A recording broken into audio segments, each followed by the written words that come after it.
What's up, guys? It's Damp.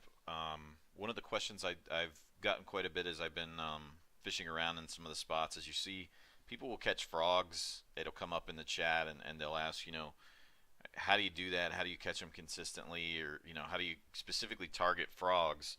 So once you get to a certain point, they're very helpful for your bait harvesting. If I show you, frogs is right here. Bait fish is about you're looking about 65 to get the bait fish, so frogs is going to be about 60%. And the nice thing about frogs when you turn them into bait is they don't expire like the bait fish do, so you can keep them in there as long as you want, just like you bought it from the shop.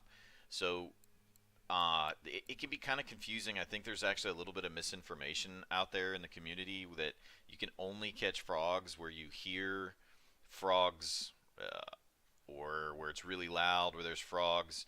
Now, you can't. That's not necessarily true, but I do think it may increase the chances, or getting maybe a bigger frog, or catching your chances of catching them actually increase there.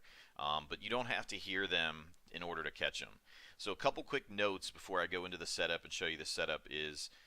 Usually when you're catching a frog, they will grab and they'll go. They won't bite at the bait. They'll just grab it and they'll take off with it. So that kind of makes it easy to decipher if you have a roach, which is normally the other fish that will go after this bait, or if you have a frog. So a couple of the other things, the location I'm in right now is probably one of the most popular ones for catching frogs that I know of. It's 4563 on Mosquito Lake.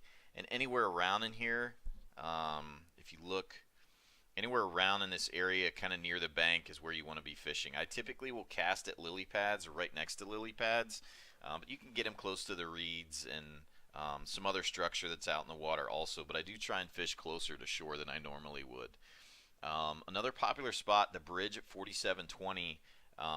Hemi has been very helpful in a lot of the content he's helped with on the channel, and he's actually got a spot there for frogs off the left side of 4720, one of the more popular places at Oldberg, closer to the shore.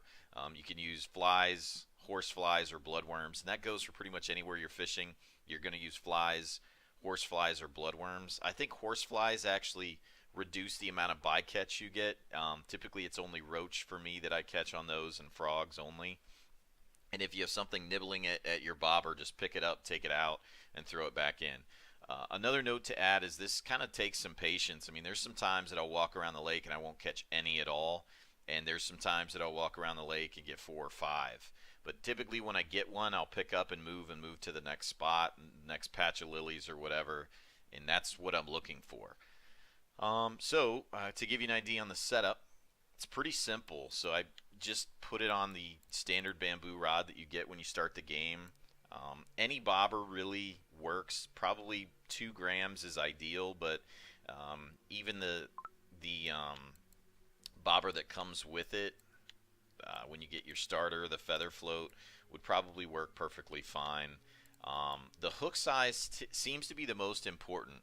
I would recommend between 20 and 24, and that seems to reduce a lot of the bycatch of the roaches that will bite your hook.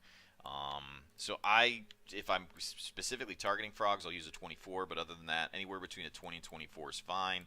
And I like horseflies the best, but flies would be my second option, and bloodworms probably the third. If you look at the boards for like the biggest frogs that are caught, you'll see there's a lot of bloodworms on here, but I don't think you catch them as often on bloodworms, and I think that there's also, I think you get a lot more bycatch. But Hemi, you can see here, this is the one he caught at Oldberg right off the bridge. So those are some of the baits. The setup is really pretty easy. Any line, it doesn't really matter. A lighter line's probably better. The hook size, you're looking between 20 and 24. We've already kind of talked about the baits, and any of the float rods seem to work okay. I personally would recommend telescopic. I haven't had a lot of luck on the bolo rods. I think it's a little more difficult to set the hook on those when you're looking for frogs, at least, but it should be pretty straightforward and simple. So that's it. I'm not going to waste your time while we sit here and wait to catch one, but that's the setup, and that's what I'd recommend. So hopefully that helps. And thanks again to BooRadley, Hemi, and G for all the advice. We kind of made this video. So thanks, guys. Thanks for watching. See you in the next video.